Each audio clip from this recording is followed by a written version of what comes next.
Hey there, Wolfpack fans. It's me again, Kenton Gibbs, bringing you another episode of Locked On Wolfpack. Today, we've got two game day episodes to get you all ready for today's matchup, top 20 matchup against Syracuse, which is going to be a huge determining game in where or how the Atlantic plays out here. So, today's episode is brought to you by BetOnline. BetOnline has you covered this season with more props, odds, and lines than ever before. BetOnline, where the game starts. Now, we're going to get into the position battles from the running backs, linebackers, defensive backs, wide receivers, and tight ends, and the specialists as well. I just realized I've been leaving the specialists off. I'm going to exclude quarterbacks simply because we don't know who's going to be starting at quarterback for NC State. So that kind of would be a little disingenuous.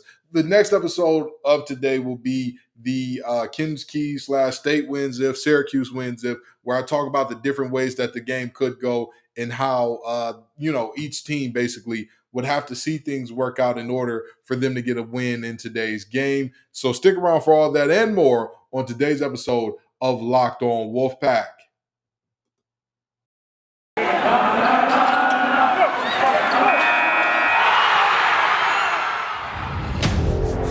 You are Locked On Wolfpack, your daily podcast on the NC State Wolfpack. Part of the Locked On Podcast Network, your team every day.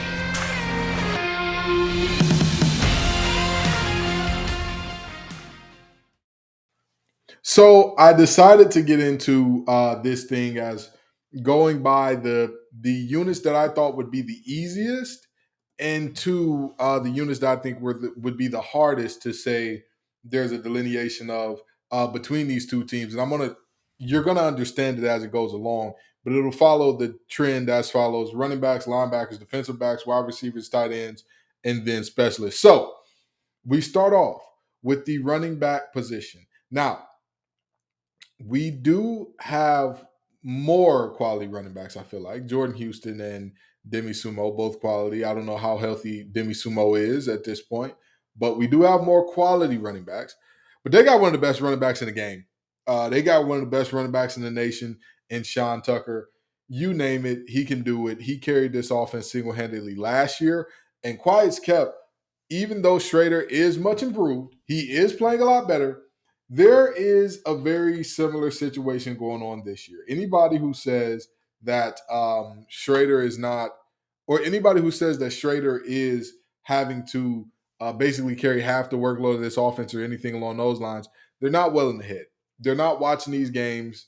And again, this is no fault of Schrader because the offensive line of Syracuse, I talked about him last episode, really, really good in terms of generating knockback and, reestablishing the line of scrimmage, getting in the linebackers' laps immediately to make it hard for them to roam around and make plays and potentially stop Tucker.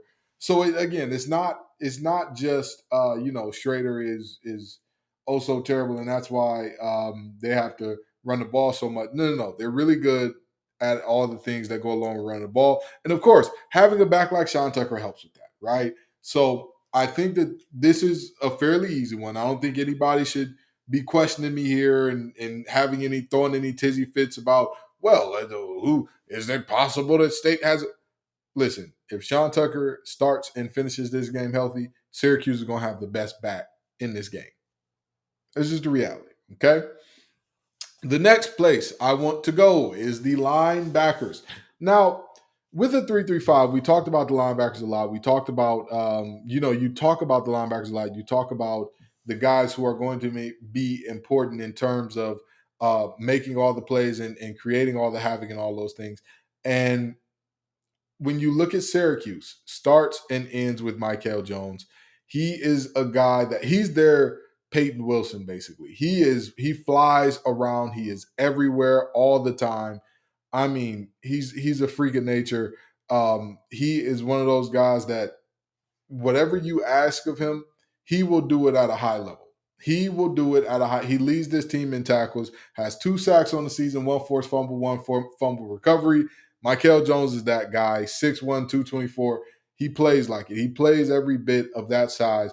And then you've got Marlo Wax. He's the thumper of the group. He would be like their Drake Thomas. He may not have the pass rushing ability of a Drake Thomas, but he's the thumper of the group, and he's surprisingly good in coverage.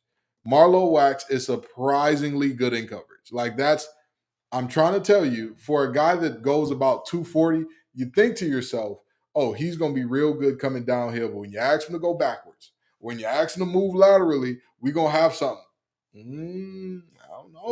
don't know. Marlo Wax he's put some good stuff on tape this year. He's put some really, really good stuff on tape. So it's hard to instantly give our guys the nod, or it's hard to instantly give a nod for he'll be easily pliable. You'll be able to get some easy yardage on him. I'm not so sure about that. With that being said, I still got to give State a decided advantage in the linebacking core area, only because our linebackers have not underperformed this season. They came in as one of the most highly touted linebacking cores, not just in the nation, but in recent history. And they have played like it. You look at last game, all three of those guys, 10 plus tackles. That's the stuff. That's the stuff that when you look at the Florida State game and you talk about what happened there, the linebackers showing up in the way they did is the stuff that makes that win possible. And by the way, just a real quick note. I don't know if any of you all watched the Friday night football games that came on last night, but I thought it was interesting that they talked about, NC State kind of lucked into one with Florida State throwing an interception when they were in field goal position, and they kind of just backed into a win. What team that is 5-0, 4-1, 6-0, whatever the case may be, what team hasn't at this point? That is the nature of the beast. That's the nature of the game. Winning those close games, winning those games where it's like, man, they kind of just squeaked one out, is enough to get you to a conference championship. And if you think I'm lying, look at Wake Forest last year. Wake Forest was not dominating and beating the brakes off of teams. They simply, the couple of games that they needed one or two stops, or those couple of games where they needed a game-winning drive, game-winning field goal, whatever the case may be, they got them. So it's very interesting to see. Oh yeah, well, and NC State they just barely squeaked by luck. Well, we did have in a backup walk-on quarterback. We did have a situation of, even beyond the quarterback, we did have a situation where we basically had been struggling to throw the ball all year to some extent, and then you lose the guy that's supposed to be the catalyst for that. To me, I mean, if you look at Syracuse again, the Purdue game, had it not been for Purdue losing their minds and acting as if they had never had success in their lives before, acting as if they'd never seen athletic success in a month of Sundays before, we could be looking at a different record for Syracuse. So I just wanted to hop in with that. But long story short, I think I've made it clear who I think has the edge here. I think it's very obvious that the NC State linebacking core, again, I like Jones a lot. I like Wax a lot. I think those two are quality ball players. I just don't think that they are beating out NC State's linebacking core as they're currently composed. I don't believe that. I'd bet on our linebackers any day and twice on Sunday. And if you're a bettor, go to betonline.net. It is the number one source. BetOnline.net is your number one source for football betting info this season. Find all the latest player developments, team matchups, news, podcasts, and in-depth articles and analysis on every game you can find. And as always, BetOnline remains your continued source for all your sports wagering information with live betting and up-to-the-minute scores for every sport out there. Head to betonline.net to learn more. BetOnline, where the game starts. So some of y'all are going to be mad at me. Some of y'all are going to say that there were some cop outs taken and all that good stuff going forward for the rest of this episode. But I'm all right with that. It's life. It's life. We're going to get into all of the remaining position groups and talk about who has the advantage. So in terms of defensive backfield, I am going to say this. Syracuse has the best defensive back in this game, I would believe, in Garrett Williams. I would say that they have the best individual defender in terms of secondary in Mr. Wilson. or Williams. But the reality is, State has it's like when LeBron played the Celtics a couple years back. I want to say it was like Jason Tatum's rookie or second year or whatever, and it was like he was the leading scorer, and there were 4 or 5 guys that were all Celtics before you got to the Cavs' next leading scorer. That's kind of what happens in terms of looking at Garrett Williams with his defensive backfield. Not saying that they're terrible and atrocious like those Cavs teams were, but man for man, it's not really the same in terms of looking at all of the players for State who are playing well. Tanner Ingle hasn't been suspended once this year for targeting. Got to love that. Cyrus Fagan, whenever he's healthy, he is balling. Aiden White has been phenomenal all year. Aiden White has been phenomenal all year. You go ahead and look at Pitts on the other side. Pitts has been coming on strong lately. He's been showing improvement, doing the things that he needs to do to make some things happen. So I think that State wins this. And again, Syracuse has other guys too. Elijah Clark is another guy in that defensive backfield, and he does good things. But again, when I'm talking about State, when I'm talking about Tyler Baker Williams, Cyrus Fagan, when I'm talking about all those guys, got to give them their respect. Got to give them their respect and say, hey, our defensive backfield takes a slight edge. Again, not to knock Syracuse's defensive backfield, not to say that they're bad. I just think ours is a little better. Next thing, wide receivers and tight ends, the pass catchers of the group. Now, of course, running backs can catch passes too, but we're just talking tight ends and receivers in this instance. And here's the thing. Upon first glance, I wanted to give this one to Syracuse right away because of tight end Oronde Gadsden the second. I wanted to give it to them right then because he's a big-time player. He makes plays in the red zone. He finds ways. That's what I was thinking. But when I look at NC State's receiving core, I see a situation where we, outside of Thayer Thomas, don't have a fully reliable, fully proven guy that goes out there and gets it done. Keon Lassaine's been coming on strong lately. I thought Devin Carter was going to step in to be that guy, but there's been some injury problems there. The reality of the situation, Syracuse not only has Gaston, who is 6'6", I want to say 215, but there's also Damien Alford, that's 6'3", and Umari Hatcher is 6'3". Now, Umari Hatcher is a younger guy, doesn't play a ton, but you get my point. You get my point in terms of how their receiving core, how their pass catchers, they just have an abundance of size, but the production just isn't there, which is surprising. That is the part that is wildly surprising to me. So, I in terms of receiver and tight end, I'd have to give this one a push. Although I wanted to lean Syracuse, I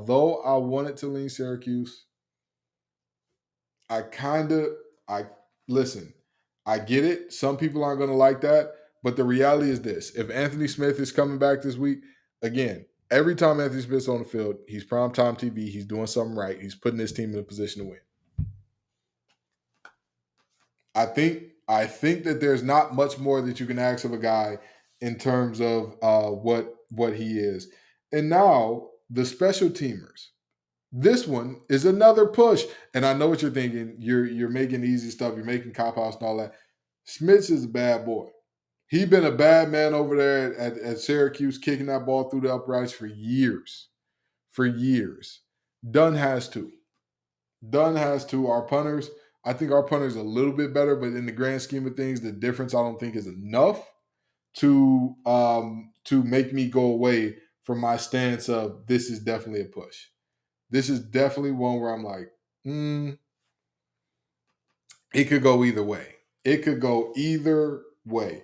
Again, quarterbacks, I'm not ranking because it's not fair. Devin Leary is out, and so Devin Leary is day to day, and so it wouldn't make sense to try engage his. It wouldn't make sense to try engage. Oh, well, the quarterback has to do this or has to do that based on my expectations for Devin Leary, because my expectations for Devin Leary and Jack Chambers are very different.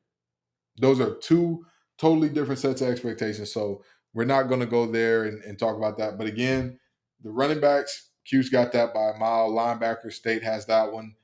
Defensive backs, I think that Q's is kind of, again, they're good.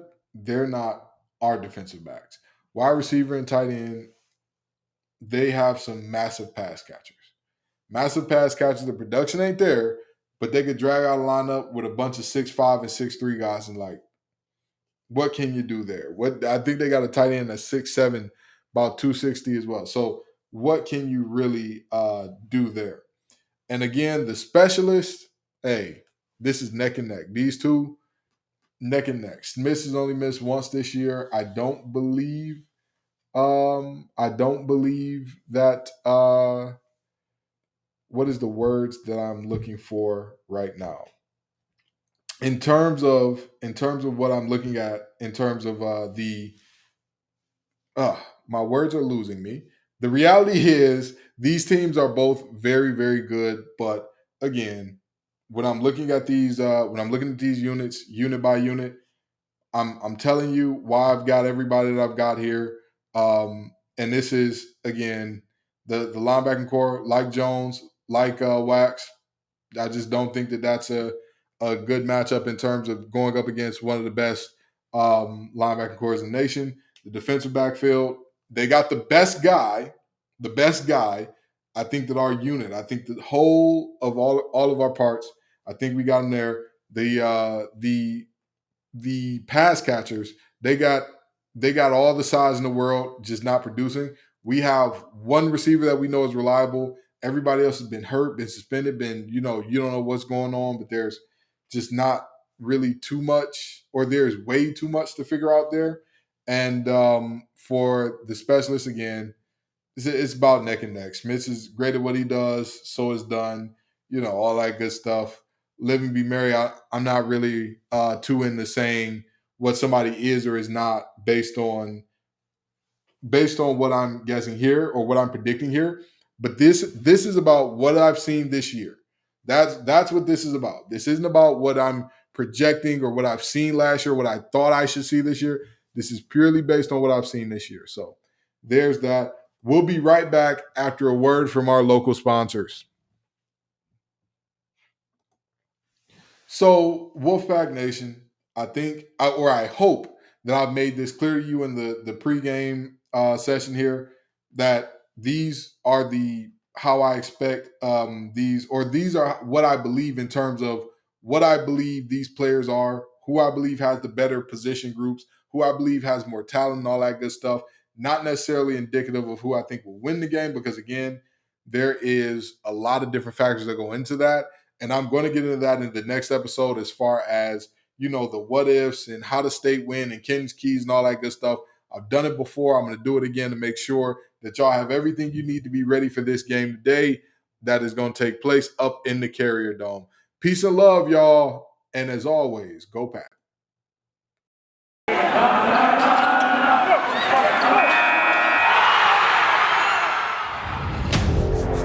You are Locked On Wolfpack, your daily podcast on the NC State Wolfpack, part of the Locked On Podcast Network, your team every day.